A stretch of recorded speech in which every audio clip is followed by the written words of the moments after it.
building now, where was your bar at from that building now? That where the Chinese restaurant is today, where was your bar? Was it next door? Where the Insti print is. Where the Insti print? Well, is there much space there?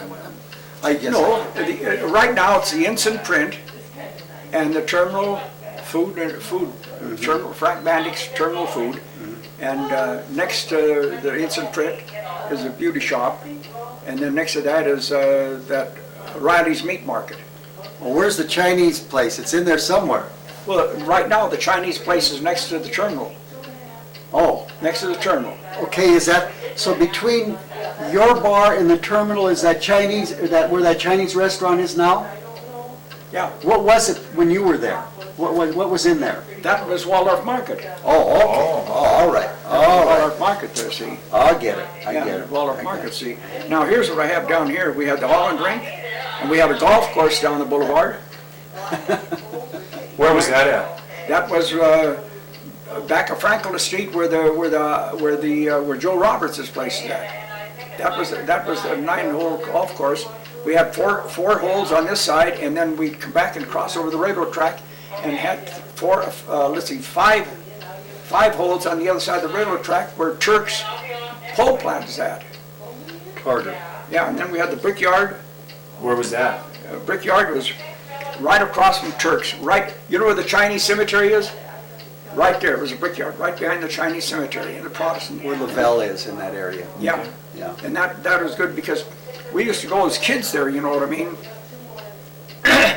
And we'd work there and we make pretty good wages, maybe $3-4 a day, but it would only be for maybe 4 or 5 days. In other words, the hottest days of the year is when they'd make brick there, and so they'd had kilns there, so we'd have to go ahead. Why are we recording all this? Or do We you- are. Oh, we are, okay. We'd I don't see it we on. take the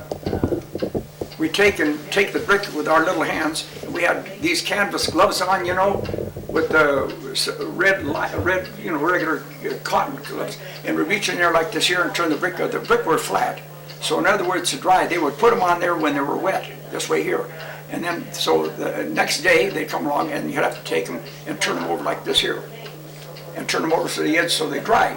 So we'd get maybe a penny a brick, or half a penny a brick for them, and we turn over. So we'd make maybe $3-4 a day on them, you know what I mean? Maybe turn over 1,000, 2,000 brick, you know what I mean? But one day the gloves wore out, you know. After you wear 2 days, the gloves wore out. So I come home one day and I said to my dad, I said, "You got to buy me a pair of gloves." And he said, "What for?" And I said, "For the brickyard." Well, he said, "If you got any business about you should go ask that fella that you're doing it, that he should buy the brick." So we went up and seen Jake, and he said, "What you say?" And I said, "We decided because we're wearing out of gloves here that, you know, you're only paying us a cent a piece and the gloves cost 7 cents, that you should buy us the gloves." He said, "Whose smart idea was that?" You know, and somebody said, "That's Art's idea." You know what I mean? So sure enough, he bought us the gloves, wear the gloves, but he said, "Make sure you don't tear them, just wear them out." So he bought us the gloves, we wear them, we might maybe go through 2 or 3 pair of gloves a season. But it was only a seasonal job. We'd only, maybe during the hottest part of the season, when they have their supplies of brick build up, you know, so they can store them. And Where did they get the clay for the brick? they had it shipped in. There was no clay around here? No, but there was some stuff out there that they used for sand to mix it with the Was there more than one brickyard in Butte? There was 2 brickyards. I don't know where the other one was at, but that was the big one out there. What was it called?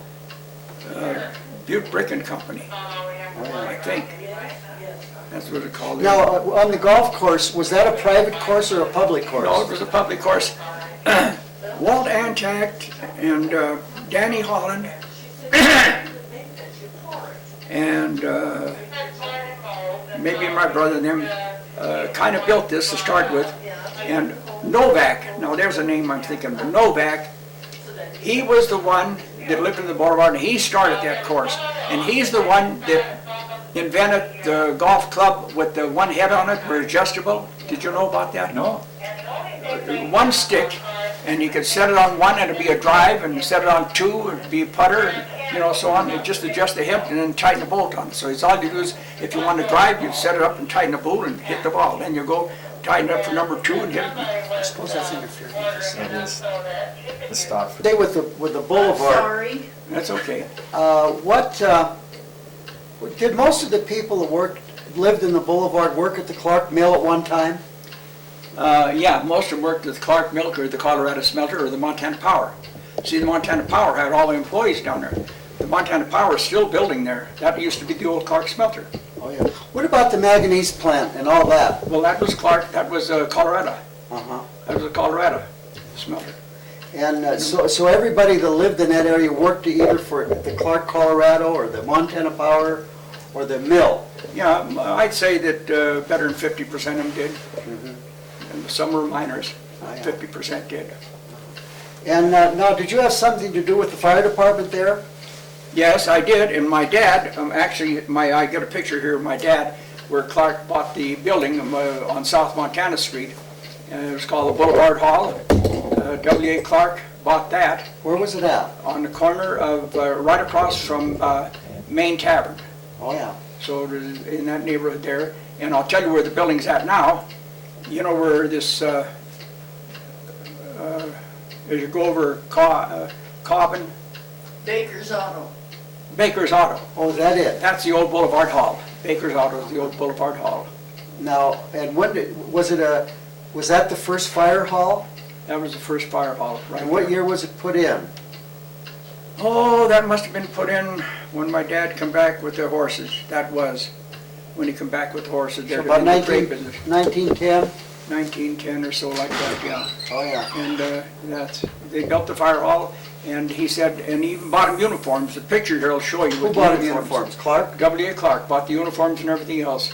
And W.A. Clark was the one that started giving turkeys for Christmas to employees. Yeah. Every Christmas time, employee him, whether you worked him for a year or a month or a day, he got a turkey for Christmas all the time. So Clark built the fire hall, and were they volunteer firemen? All volunteer firemen, and they had a nice bunch of volunteer firemen. Most of the guys I knew, and the picture will show you later on what they were. And they had taken in the fire hall with the ladder over top this way across, and the firemen pitch around below. And then underneath they had one of those push carts, you know, with the hose wrapped around it, where you push them. And so that's what they would do. It had hooked up for any car that you want. So several of the volunteers had little hookups put on their car bumper so they could tie onto the thing and take it up to Hanson's, you know what I mean?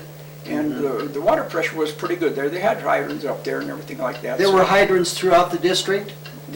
After Clark put them down there, he went to work, and after Clark went down there, we put the Boulevard Fire Districts in then, to hydrants in. We put the hydrants in then too. And Clark had them all around his mill up Was this there. before you were a fireman, or? This was before I was fireman. My dad was a fireman first. He was a foreman, the fireman. And then later on, I became chief of the fire department when we started negotiating our pension plan in Helena. Oh, yeah. When we were over there in Helena. So, how many years were you a volunteer fireman in Boulevard? Oh, 32 years. And after you serve 25 years and over 55 years of age, you could draw your pension. So I'm still drawing a fireman pension. Like about majority of the old timers in Review are now receiving $100 a month. What was the area for the Boulevard Fire Department?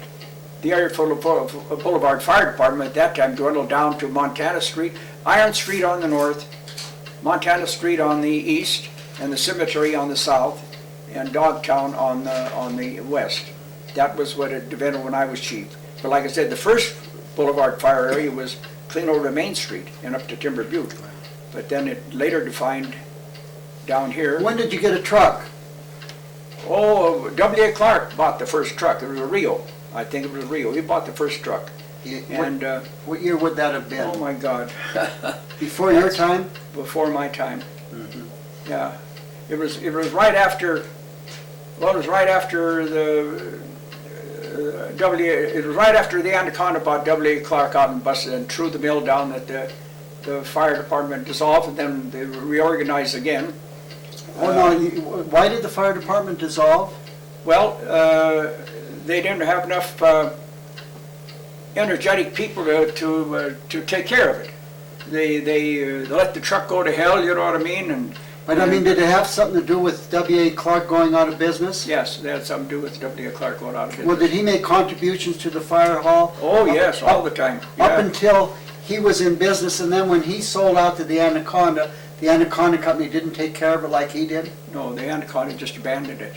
Oh, Yeah, just And abandoned is that when they abandoned the mill also? Yeah. And the Colorado smelter and all that? it. The Colorado Smelters, same time, yeah. Oh, yeah. So then anyway, there was Hanson Grocery, Murphy, Carl's Grocery. Yeah.